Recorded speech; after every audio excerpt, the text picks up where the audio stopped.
Okay प्यारे बच्चों, आप सभी का एक बार फिर से आपके अपने यूट्यूब चैनल फिजिक्स वर्ल्ड में। और प्यारे बच्चों, क्वेश्चन नंबर 57 तक हमने पिछली बार सोल्व किया था और आज हम करने वाले हैं क्वेश्चन नंबर कहाँ तक 58 का सोल्व करने वाले हैं।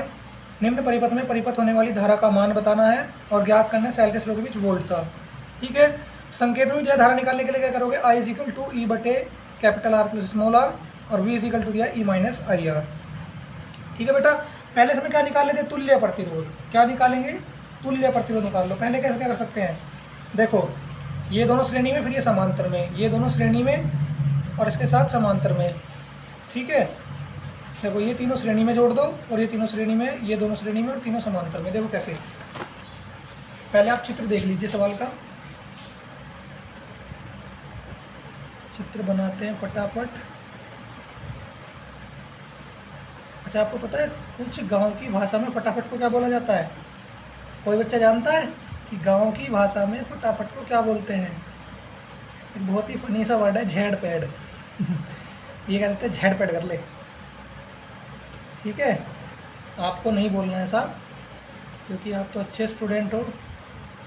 10 ओम और 1 ओम क्या लिखेंगे, पहले 2 ओम और 3 ओम किसमें जुड़े, श्रेणी क्रम में। 2 ओम व 3 ओम श्रेणी क्रम में जुड़े हैं। ठीक है, श्रेणी क्रम में जुड़े हैं तो क्या हो जाएगा, R dash is equal to 2 + 3 is equal to 5 ohm. अब क्या हो जाएगा, ये इसके साथ समांतर में। ठीक है, इसके साथ समांतर में आ जाएगा। और देखो क्या लिखेंगे, आर डैश व 10 ओम समांतर क्रम में जुड़े हैं, समांतर क्रम में जुड़े हैं तो क्या हो जाएगा 1/r double dash is equal to 1/r dash plus 1/10। तो कितना हो जाएगा बेटा, 1/5 प्लस 1/10। एलसीएम आ गया 10, 5 दूनी 10, 10 एकम 10। तो 1/r डबल डैश बराबर 3/10 या r डबल डैश बराबर 10/3। और जब आप 3 से 10 को भाग करोगे, 3 × 9, तो ये आ जाएगा आपका 3.33। अब देखिए क्या करेंगे, इन दोनों को श्रेणी में जोड़ दो। ठीक है, या फिर एक काम करो, 10 ओम और 10 ओम को क्या करो, 3.3 और 10 ओम को समांतर में जोड़ दो। 3.3 व 10 ओम समांतर क्रम में और फिर सभी श्रेणी में जुड़ जाएंगे। तो 1/r triple dash is equal to 1/3.3 plus 1/10। तो कितना हो जाएगा बेटा, इसमें दशमलव हटाओ ऊपर 0, 10/33 प्लस तो 310 एलसीएम आएगा बेटा। 310 नहीं तो बहुत ज़्यादा बैठ जाएगा, 10 + 33, 33 10। तो r ट्रिपल डैश कितना हो जाएगा बेटा, 33 10/310, 43 होगी। 43 से 33 तक को भाग कर लो, 43 चौका और 43 छिक्का 258 और 43, तो बेटा छिक्का चल जाएगा 7, 301 030। इस बार क्या चलेगा, इस बार चलेगा छिक्का। ठीक है, कितना 258 2.0, तो इस बार चल जाएगा 7। तो ले लेंगे r ट्रिपल डैश आ गया आपका 76.3 ओम, वो 76.7 ओम। ठीक है, आगे बढ़े, 76.7 ओम हो गया। आगे देखिए क्या करेंगे, 1 ओम और इसको क्या करेंगे, समांतर में जोड़ दीजिए।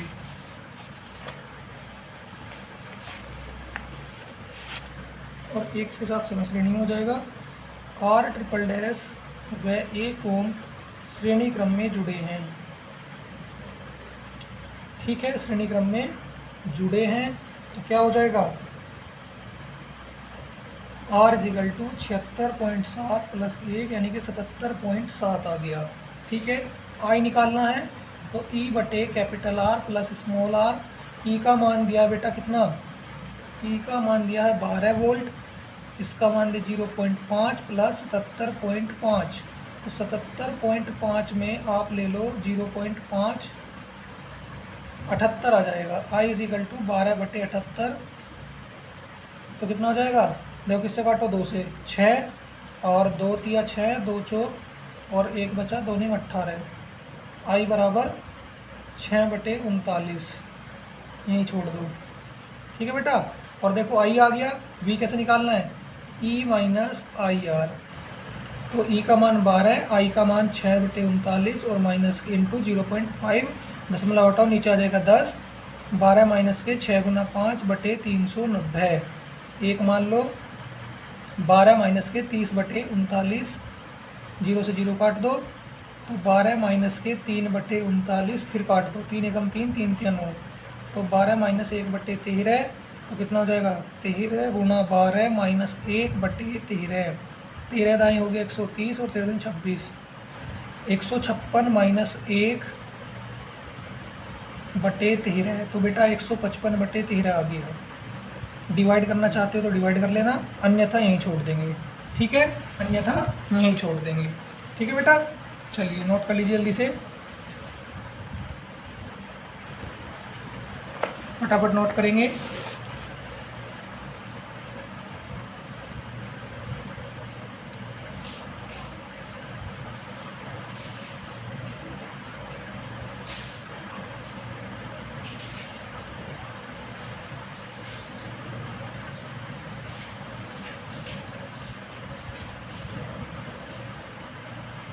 देखो बेटा अगला क्वेश्चन और इम्पोर्टेंट है।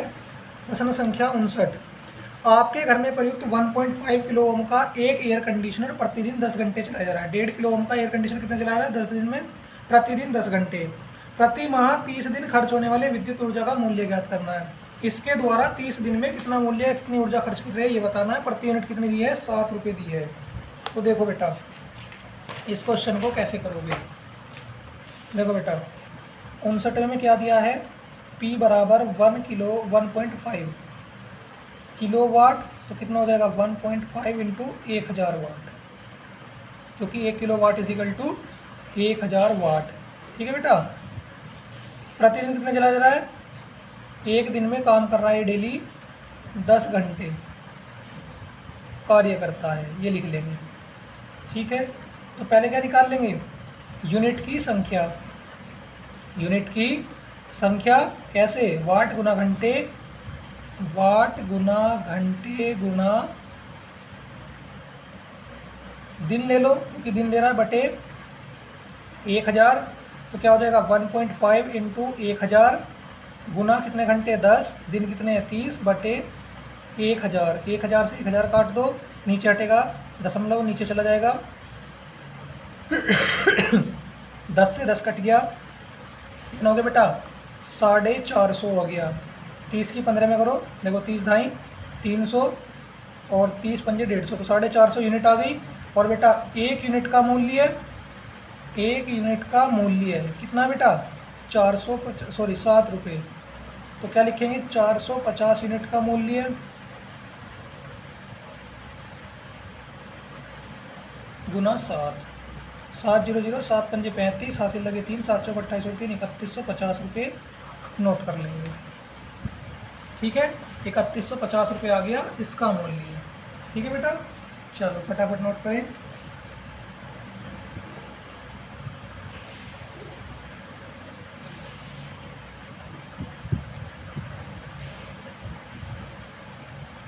जल्दी से नोट करेंगे सभी।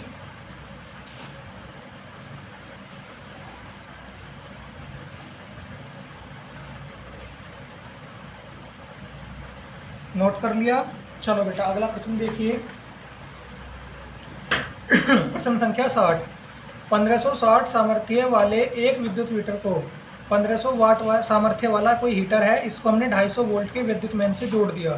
ठीक है, 250 वोल्ट के मेन से जोड़ दिया, तो हमें क्या ज्ञात करना है, हीटर से जो धारा बह रही है वो, और हीटर के तार का प्रतिरोध। और बेटा बोर्ड में आया हुआ प्रश्न है। ठीक है, तो चलिए देखो कैसे निकलेगा, निकालते हैं। देखो 60वें प्रश्न में क्या दिया है, P बराबर 1500, V बराबर 250। ठीक है, तो धारा निकालनी है I, तो P is equal to VI से निकाल लेंगे, I बराबर P बटे V। P का मान 1500, V का मान 250, 0 से 0 कट गया, 25 छिक्का 150, तो I बराबर कितना आ गया 6 एम्पियर। I बराबर 6 एम्पियर आ गया बेटा। ओके, ये आ गई आपकी धारा।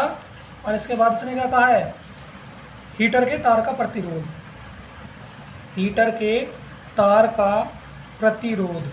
तो देखो बेटा कौन सा फॉर्मूला यूज़ होगा, V = IR से कौन सा फॉर्मूला लग जाएगा, R = V/I। V का मान है 250, इसका मान हो गया 6, ठीक है।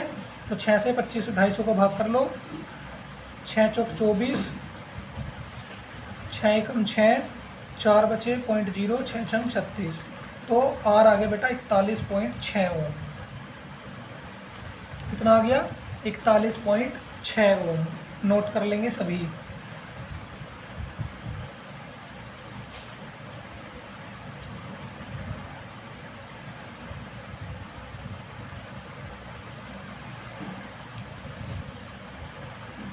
हो गया। तो भाई हमारा प्रतिरोध में धारा, प्रतिरोध भी आ गया और धारा भी आ गई, ठीक है। नोट करेंगे जल्दी से।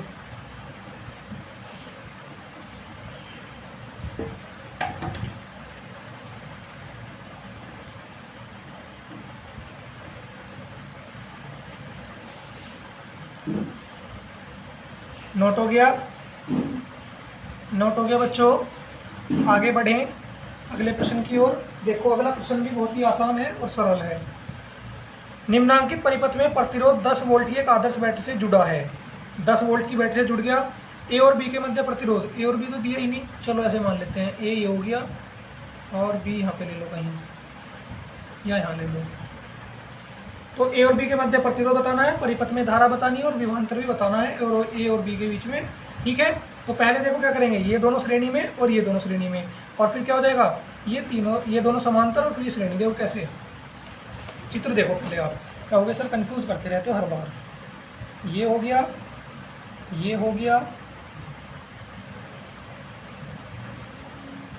ये हो गया, फिर उसने क्या कहा, ये और ये और ये 10 वोल्ट, और फिर यहाँ से क्या हो रहा है, ये आगे बढ़ रहा है और यहाँ पे आगे क्या जुड़ रहा है, 3 ओम, ये 1 ओम, ये 2 ओम, ये 2 ओम और ये 4 ओम, ठीक है बेटा।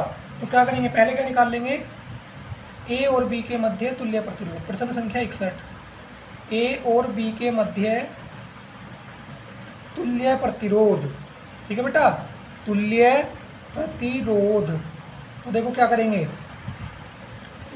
4 ओम 2 ओम श्रेणी क्रम में जुड़े हैं, श्रेणी क्रम में जुड़े हैं। तो जोड़ो श्रेणी क्रम में, R डैश बराबर 4 + 2 = 6 ओम। इसके बाद में क्या लिखेंगे, 2 ओम और 1 ओम किसमें जुड़े, श्रेणी क्रम में, 2 ओम 1 ओम श्रेणी क्रम में जुड़े हैं।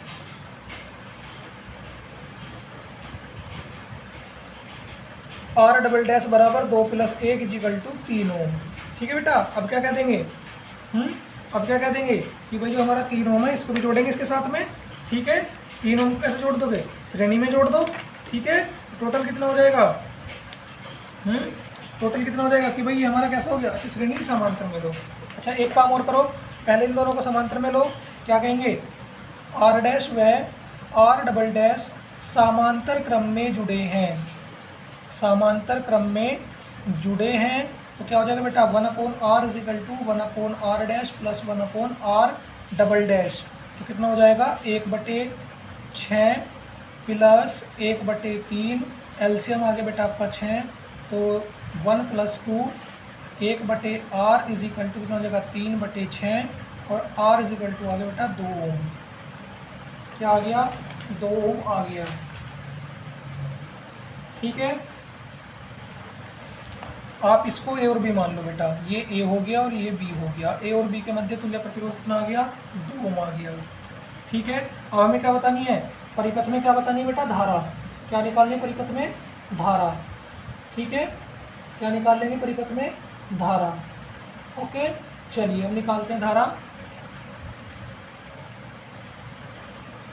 V = IR जो है आपका, इससे क्या हो जाएगा, I = V/R, ठीक है। पहले एक काम और कर लो, अगर मैं इनको देखिए, अब क्या करेंगे, ए और बी के बीच तो आ गया, ए और बी के बीच तुल्य प्रतिरोध आ गया ये। अब क्या लिख देंगे, R व 3 ओम श्रेणी क्रम में जुड़े हैं, श्रेणी क्रम में जुड़े हैं। एक काम कर लो बेटा, इसे आर ए बी ले लो, क्योंकि ए बी के मध्य आया ना ये, तो यहाँ पे लिख देंगे ए बी। तो देखो क्या करेंगे, इसको आर बराबर आर ए बी प्लस 3, तो कितना हो जाएगा 2 + 3, आर बराबर कितना हो गया बेटा 5 ओम। कितना हो गया 5 ओम। जल्दी से नोट करो, फिर आगे देखो क्या करना है। आई बराबर V/R में रखना है, वी का मान 10, इसका मान 5, 2 एम्पियर धारा आ गई। चलो जल्दी से नोट करो, फिर बताता हूँ कैसे होगा।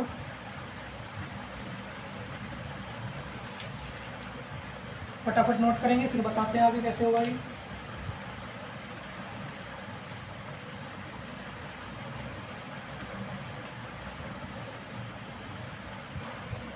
देखो बेटा, विभवांतर बताना है, वो सॉरी धारा। तो I बराबर V/R, V कितना है 10, R कितना है 5, तो कट गया, I बराबर 2 एम्पियर आ गया। कितना आ गया 2 एम्पियर। अब क्या ले लेंगे, ए तीसरे भाग में, तीसरे पार्ट में क्या पूछा है, ए व बी के बीच विभवांतर। क्या बताएंगे, विभवांतर। ठीक है, तो क्या हो जाएगा वी ए बी, क्योंकि ए और बी के बीच बता रहे हैं ना, तो I into R A B. R A B कितना आया था बेटा, आई तो आई है 2 और आर ए बी कितना आया था 2, तो वी ए बी कितना आ गया 4 वोल्ट आ गया, 4 वोल्ट। नोट कर लेंगे, सभी नोट कर लेंगे इसको।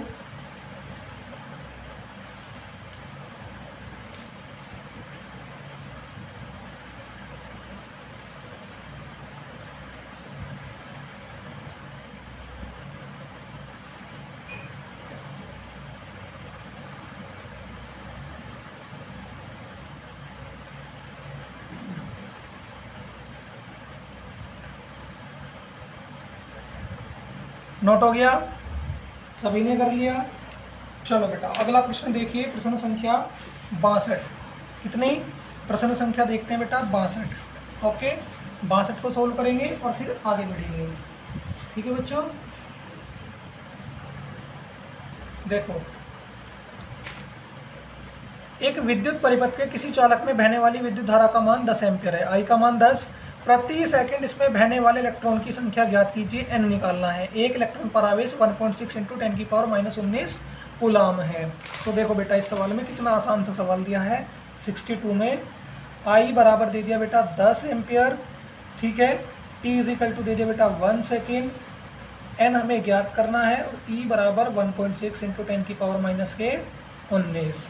तो क्या करोगे, Q = IT, और चूंकि Q बराबर क्या होता है NE, तो NE बराबर क्या हो जाएगा IT। ठीक है, N निकालना है तो E भाग में, तो N बराबर IT/E। I का मान कितना बेटा 10, T का मान 1 और E का मान 1.6 × 10⁻⁻19 ऊपर ले जाओ, तो कितना हो जाएगा N बराबर 10 और दशमलव हटा दो 100/16 गुणा 10 की घात +19, तो 4 चौक 16 और 25 चौका 100, और 4 से 25 को भाग करो तो देखो 4 छिक 24, 1.0, 4 दूनी 8, कितना बचा कितना बच जाएगा बेटा 2, तो 6.25 × 10⁻⁻19।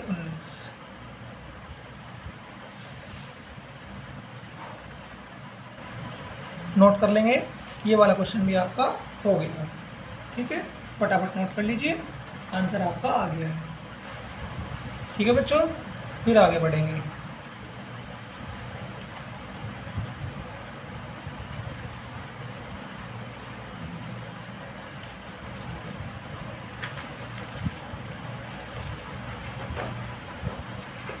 बस अब तो हम लास्ट में आ लिए बेटा, 3 दिन से लगे हुए मेहनत करने में। 74 है लास्ट क्वेश्चन, 74 क्वेश्चन हो रहे हैं। 12 क्वेश्चन बचे हैं, ठीक है ना, 12 क्वेश्चन और बचे हैं आगे।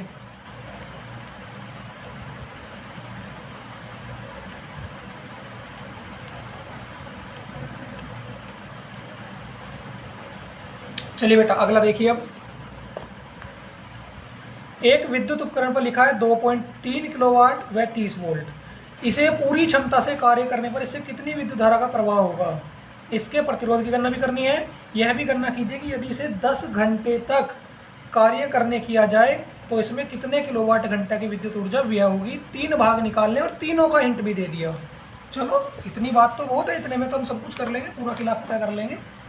63 P बराबर 2.3 किलोवाट और बेटा क्या 1 किलोवाट इज इक्वल टू 1000 वाट। तो P बराबर 2.3 गुना 1000, V बराबर 30 वोल्ट, ठीक है, और T बराबर 10 घंटे, ठीक है बेटा। तो देखो कैसे करेंगे, पहले क्या निकालना है इसमें, धारा निकालनी है I पहले भाग में। तो P बराबर लगाओ कितना VI और I बराबर क्या हो जाएगा P बटे V। P का मान 2.3 गुना 1000, V कितना है 30, 0 से 0 काट दो, ठीक है, और ये कितना हो जाएगा दशमलव हटाओ नीचे 0। I बराबर 23 बटे 30 गुणा 100, 1 0 से 1 0 और काट दो। I बराबर 230 बटे 3, 230 से 3 को भाग करो, 3 सत्ते 21, 2 बचा 0, 3 छंग 18, 2 बचा 0.0, 3 छंग 18। तो I बराबर 76.6 एम्पियर, ठीक है, 76.6 एम्पियर आ गया बेटा। 2.3 किलोवाट था ना, ठीक है। अब आगे में क्या बताना, प्रतिरोध। दूसरे पार्ट में क्या बताना बेटा, प्रतिरोध की गणना करनी है। चलिए प्रतिरोध कैसे निकलेगा, P is equal to I square R, ठीक है। तो क्या हो जाएगा, आर इधर ले जाओ, P इधर ले जाओ, आर बराबर आई स्क्वायर बराबर P बटे आर। अरे आर ही तो निकालना है, मैं भी कहाँ जा रहा हूँ, आर निकालना है तो P बटे आई स्क्वायर। तो देखिए आई कितना है 76.6, तो 23 गुना 2.3 गुना 1000 बटे 76.6 गुना 76.6, ठीक है। 1 दशमलव से 1 दशमलव कट गया तो ऊपर हो जाएगा 23 गुना 1000 और 1 दशमलव यहाँ से हटेगा तो ये बटे 766 गुना 766। 23 दूनी 40, 23 69 और कितना बचा, 1 नहीं कट रहा, ठीक है। तो 2 से किसे काटो, इसे काटो, 2 पंजे 10, 0 0 0, 2 पंजे 10 और देखो 2 तिया 6, 2 अट्ठे 16 और 2 तिया 6, 383 हो गया, ठीक है बेटा। 23 एकम 23, कितने बचा 8 7 15 नहीं कट रहा, ये हो जाएगा 2 दूनी 4, 2 पंजे 10, 2500 और 383। फिर क्या हो जाएगा 23 गुना 2500 बटे 383 गुना 383। क्वेश्चन काफ़ी बड़ा हो गया, ठीक है। 25 की 23 में इंटू करो, 3 पंजे 15, 3 दूनी 6 1 7, 2 पंजे 10, 2 दूनी 4 और 1 5, 5 7 5, 0 0 हो जाएगा। और 383 की 383 में करनी पड़ेगी, अरे बाप रे इतनी लंबी कैलकुलेशन। 3 3 9 2 11, 8 3 24, 8 8 64 2 66, 8 3 24 6 30 और गुना कितना हो जाएगा 1149, 4 4 8 9 6 15 1 16, 4 2 6 3 और 1 4 1। तो बेटा ये आ जाएगा आपका 57, चलो अगले पेज पे लिख देता हूँ, 57,500 बटे कितना 146689। देख लो कितनी बड़ी कैलकुलेशन होगी बेटा, बोर्ड एग्जाम में हमारी तो हालत ही खराब हो जाएगी इस हिसाब से, तो है नहीं बेटा, ऐसे तो होने वाला है, ठीक है। तो ये आ जाएगा लगभग आपका जैसे कैलकुलेट कर लोगे, R इज इक्वल टू लगभग 23 ओम, कैलकुलेट कर लेना, लगभग ये आएगा बेटा, ओके। और थर्ड हमें बताना है ऊर्जा, क्या बताना है बेटा, ऊर्जा इज इक्वल टू क्या ले लेंगे P गुना T। P कितना है बेटा 2.3 गुना 1000 और गुणा T कितना है 10 घंटे, कितना बेटा 10 घंटे। तो कितना आ जाएगा, दशमलव हटाओ, 23 बटे 10 गुना 1000 गुना 10 से 10 कट गया, 23 गुना 1000 और क्या हो जाएगा बेटा 1 किलोवाट इज इक्वल टू 1000 वाट। तो 1000 से भाग कर देंगे,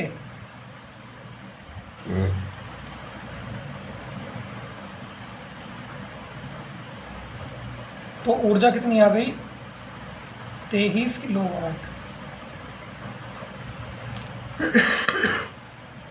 नोट कर लेंगे, सभी नोट करेंगे।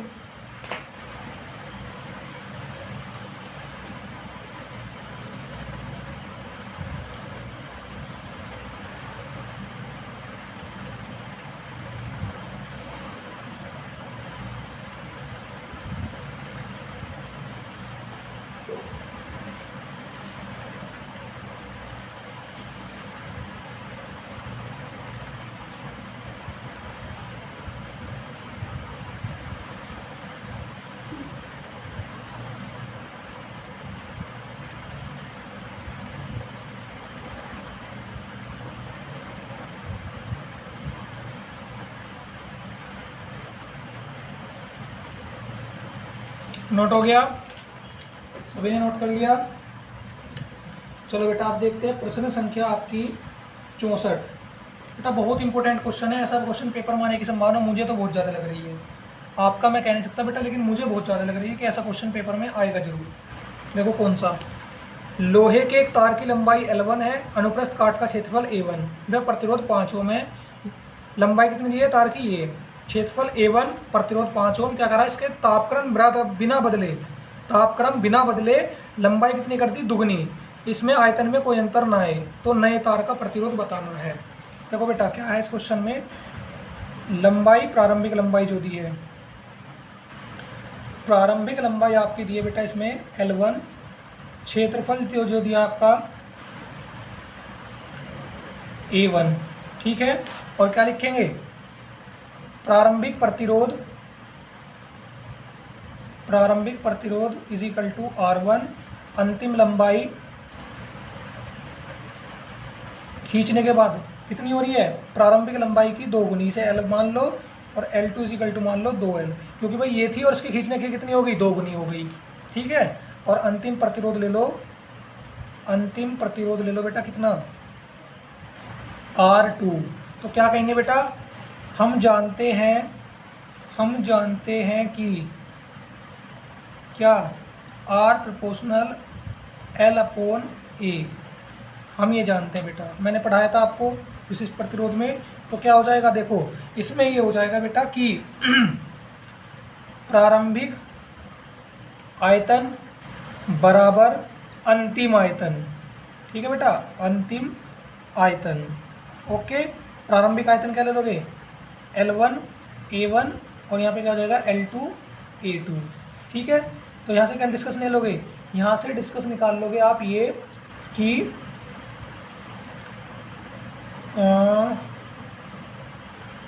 L2 बटे L1 इज इक्वल टू क्या हो जाएगा? A1 बटे A2। समीकरण 1 बना लो। अब देखो यहाँ से क्या निष्कर्ष निकालोगे? यहाँ से निष्कर्ष निकालोगे बेटा आप ये R2 बटे R1 इज इक्वल टू क्या हो जाएगा? देखो L2 बटे L1 बटे A2 बटे A1, अंदर अंदर गुना बाहर बाहर की गुना, तो क्या हो जाएगा? R2 बटे R1 is equal to L2 Guna A1 और बटे में L1 गुना A2। तो देखो बेटा क्या करोगे? A2 है ये, A2, ठीक है। तो देखो यहाँ से क्या कर लोगे?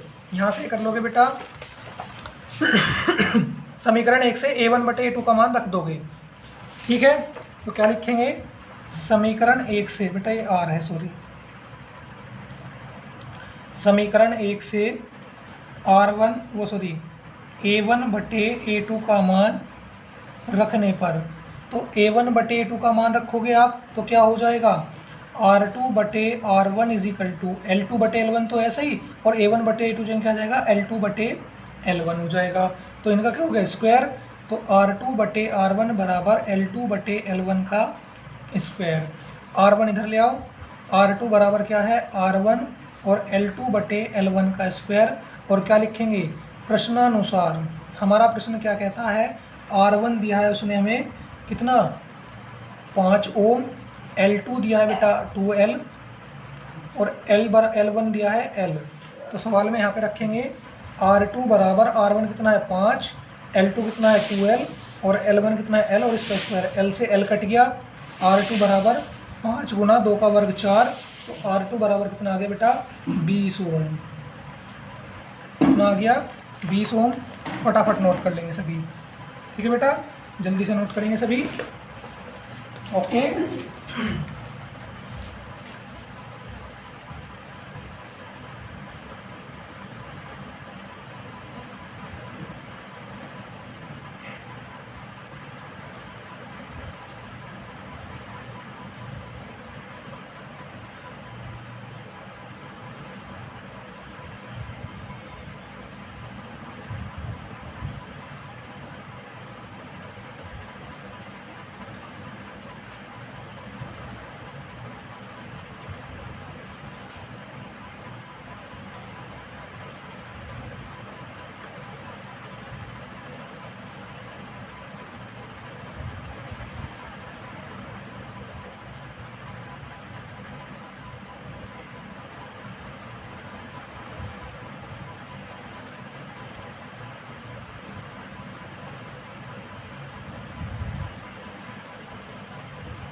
नोट हो गया सभी बच्चों का?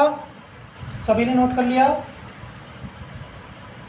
जल्दी से नोट कर लो बेटा, थोड़ा जल्दी से तो काम करेंगे, तेजी से।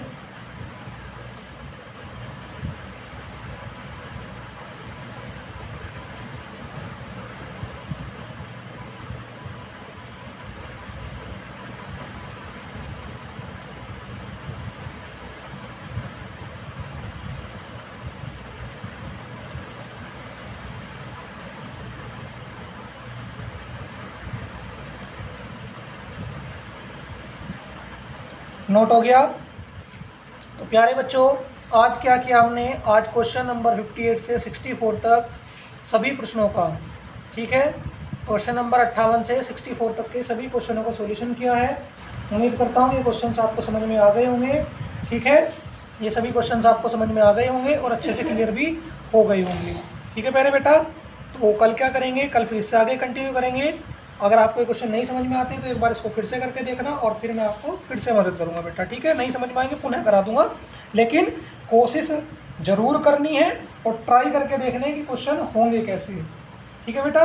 तो चलिए आज के लिए फ़िलहाल इतना ही रखते हैं, कल फिर मिलेंगे आपके साथ नई क्लास में। जब तक के लिए जय हिंद, जय भारत।